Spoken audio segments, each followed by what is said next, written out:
ఈ నెలాఖరు వరకు శాసనసభ సమావేశాలు నిర్వహించాలని బీఏసీ నిర్ణయించినట్టు సమాచారం. మరింత సమాచారం మా ప్రతినిధి తిరుపాల్ ప్రత్యక్ష ప్రసారం ద్వారా అందిస్తారు.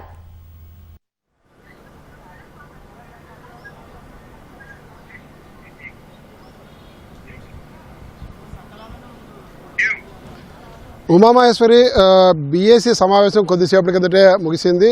స్పీకర్ గడ్డం ప్రసాద్ కుమార్ అధ్యక్షత జరిగిన ఈ బీఏసీ సమావేశంలో అధికార పార్టీ నుంచి ఉప ముఖ్యమంత్రి బట్టి విక్రమార్కతో పాటు శ్రీధర్ బాబు, మంత్రి పొన్నం ప్రభాకర్, అదేవిధంగా విప్ బీర్ల ఇలయ్య, బీఆర్ఎస్ నుంచి హరీష్ రావు, కేపీ వివేకానంద్ గౌడ్, బీజేపీ నుంచి బీజేఎల్పీ నేత మహేశ్వర్ రెడ్డి, ఎంఐఎం నుంచి ఎమ్మెల్యే, అదేవిధంగా సిపిఐ కొరమనేని సాంబశివరావు వీళ్ళు హాజరయ్యారు.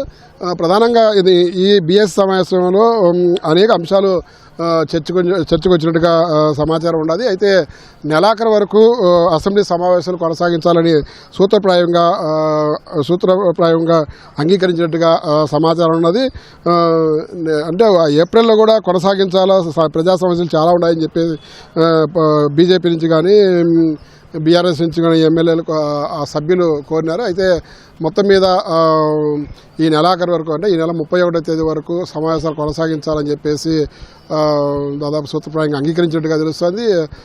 మంత్రులు కూడా అదే విషయాన్ని చెప్తున్నారు. అయితే 20వ తేదీన అంటే ఈరోజు గవర్నర్ ప్రసంగం జరిగింది కాబట్టి రేపు ఎల్లుండి 2 రోజుల పాటు గవర్నర్ ప్రసంగం మీద ధన్యవాదం తెలిపే అంశం మీద చర్చ కొనసాగుతుంది. ఈ 2 రోజులు అయిపోతేనే 19వ తేదీన ఉగాది, 19వ తేదీన రంజాన్ ఉన్నది. రంజాన్ అయిపోయిన తర్వాత 20వ తేదీన బడ్జెట్ ప్రవేశపెట్టినారు. 20వ తేదీన శాసనసభలో బట్టి విక్రమార్క, అదేవిధంగా శాసన మండలిలో శాసనసభ వ్యవహారాల శాఖ మంత్రి శ్రీధర్ బాబు ఈ బడ్జెట్ను ప్రవేశపెడతారు. ఆ తర్వాత 21వ తేదీన ఉగాది పండుగ ఉంది. ఉగాది పండుగ తర్వాత ఉగాది పండుగ ఉన్నది. ఉగాది పండుగ తర్వాత మరుసటి రోజు ఆదివారం వస్తుంది. కాకపోతే ఆదివారాలు కూడా కొనసాగించాలంటే 3 పండుగలు వస్తున్నాయి. రంజాను, ఉగాది, అదే శ్రీరామనవమి. ఈ 3 రోజులు సెలవులు పోతాయి, మరో 2 రోజులు సెలవులు వస్తాయి, ఆదివారాలు వస్తాయి. మొత్తం 5 రోజులు పోతాయి. కాబట్టి ఈ 5 రోజుల్లో పండుగలు మినహాయించి మిగిలిన ఆదివారాలు కూడా కొనసాగించాలని చెప్పేసి సభ్యులు కోరినట్టుగా తెలుస్తుంది. ఈ ఆదివారాలు నిర్వహించాలా లేదా అన్నది దాని విధంగా స్పష్టత రాలేదు. కానీ మిగిలిన పని దినాలన్నింటినీ కూడా ఈ నెలాఖరు వరకు కూడా కొనసాగించాలని చెప్పేసి నిర్ణయించినట్టుగా తెలుస్తుంది. ఈ నెల 20వ తేదీన బడ్జెట్ ప్రవేశపెట్టిన తర్వాత 23వ తేదీ నుంచి వరుసగా 4 రోజుల పాటు బడ్జెట్ పైన సాధారణ చర్చ, అదేవిధంగా పద్దులపై కూడా చర్చ ఉంటుందని చెప్తున్నారు. 22వ తేదీన 29వ తేదీన ఈ 2 రోజుల పాటు ఆదివారాలు ఉన్నాయి. ఈ ఆదివారాలకు కూడా సభ నిర్వహించాలని చెప్పేసి కోరుతున్నారు. 31వ తేదీన ద్రవ్య వినిమయ బిల్లును ప్రవేశపెట్టాలని చెప్పేసి కూడా భావిస్తున్నట్టుగా తెలుస్తుంది. అయితే ప్రజా సమస్యలు చర్చించేదానికి చాలా ఉన్నాయి కాబట్టి ఇక్కడ జిహెచ్ఎంసీ విస్తరణ కావచ్చు, మూసి పునరుద్ధరణ అంశం కావచ్చు, ఈ హైడ్రా కూల్చివేతలు కావచ్చు, లేక ఖమ్మం సంబంధించిన పేదల ఇల్లు కూల్చివేసినట్టుగా చెప్తున్న అంశంపై గురించి ఇట్లా అనేక అంశాలు ఉన్నాయి. ఈ అంశాలన్నీ కూడా చర్చించాల్సి ఉందని చెప్పి సభ్యులు పట్టుబట్టినట్టుగా తెలుస్తుంది. మొత్తం మీద నెలాఖరు వరకు కొనసాగిస్తామని చెప్పి చెప్పినట్టుగా తెలుస్తుంది. బడ్జెట్ సమావేశాలు నెలాఖరు వరకు కొనసాగిస్తే కూడా సరిపోదు సమయము.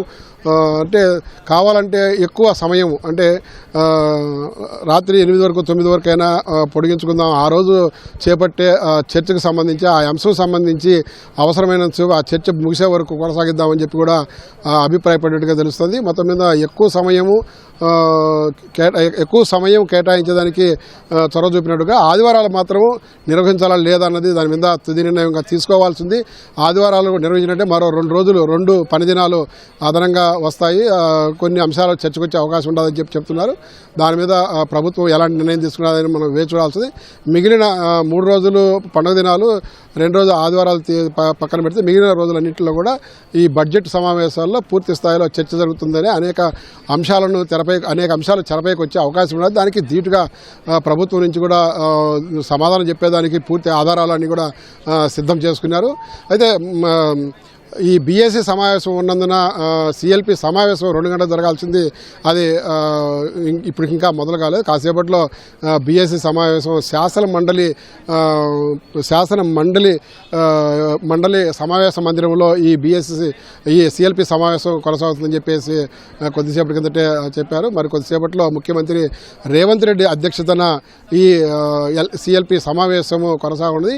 ఈ సిఎల్పి సమావేశంలో ప్రభుత్వ పరంగా ఏ విధంగా ముందుకెళ్ళాలి, ఎమ్మెల్యేలు కానీ మంత్రులు కానీ ఏ విధంగా వ్యవహరించాలి, సభలో ఏ విధంగా వ్యవహరించాలన్న దాని మీద చర్చించే అవకాశం ఉంది. అదేవిధంగా ప్రతిపక్షాల నుంచి వచ్చే ఈ ప్రశ్నలు కానీ లేకపోతే సమస్యలకు సంబంధించి కానీ ఏదైనా నిలదీసినప్పుడు వాళ్ళకి ఎలాంటి సమాధానాలు చెప్పాలా, ఏ విధంగా సమాధానాలు చెప్పాలా అన్న దాని మీద చర్చ జరిగే అవకాశం ఉన్నది.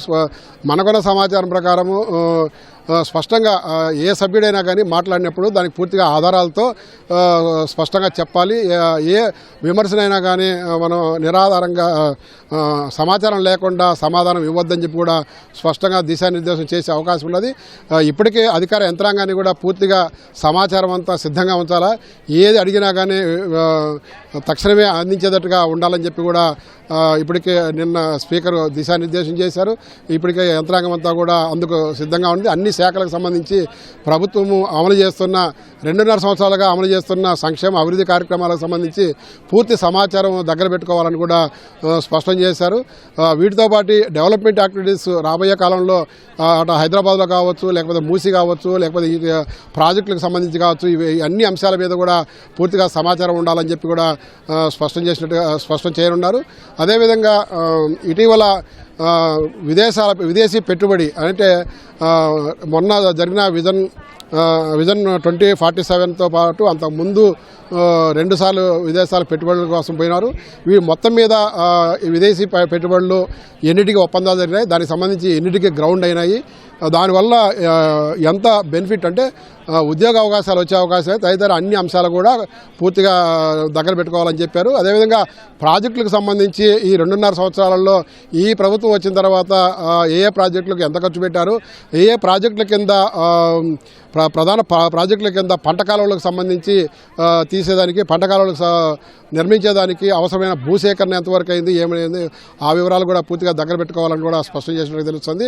ఆ విషయాన్ని కూడా ఇప్పుడు సిఎల్పిలో ప్రస్తావనకు వచ్చే అవకాశం ఉంది. అదేవిధంగా పెద్ద ఎత్తున రోడ్లు, రహదారులు, భవనాలకు సంబంధించి కూడా ఆ శాఖ కూడా పెద్ద ఎత్తున విస్తరణ కార్యక్రమాలు, అదేవిధంగా ఈ జాతీయ రహదారులకు సంబంధించి కూడా అభివృద్ధి కూడా పెద్ద ఎత్తున జరిగింది. దానికి సంబంధించి ఈ 2.5 సంవత్సరంలో ఎంత మొత్తము పెట్టుబడి పెట్టారు, ఎన్ని కిలోమీటర్ల పాటు ఇప్పటి వరకు వేశారు, ఇంకా జరుగుతున్న ప్రాజెక్టులు ఏమున్నాయి, జరగబోయే ప్రాజెక్టులు ఏమున్నాయి, వీటన్నిటి కూడా పూర్తిగా చర్చకొచ్చే అవకాశం. దానికి సంబంధించి కూడా పూర్తి వివరాలు అందుబాటులో పెట్టుకోవాలని చెప్పి కూడా చెప్పినట్టు తెలుస్తుంది. ఇలా ప్రతి అంశంలో ప్రతి శాఖగా అంటే ఎట్లా స్త్రీ శిశు సంక్షేమం కానీ, లేకపోతే దేవాదాయ శాఖ కానీ, విద్యాశాఖ కానీ, ఇలా పురపాలక శాఖ కానీ, పురపాలక శాఖకు సంబంధించి పూర్తిగా హైదరాబాద్ విస్తరణకు సంబంధించి 300 డివిజన్లకు విస్తరించారు. దానికి సంబంధించి మూడు కమిషనరేట్లుగా కూడా విభజన చేశారు. వీటికి సంబంధించి కూడా అనేక ప్రశ్నలు ఉత్పన్నమయ్యే అవకాశం ఉంది. దానికి సంబంధించి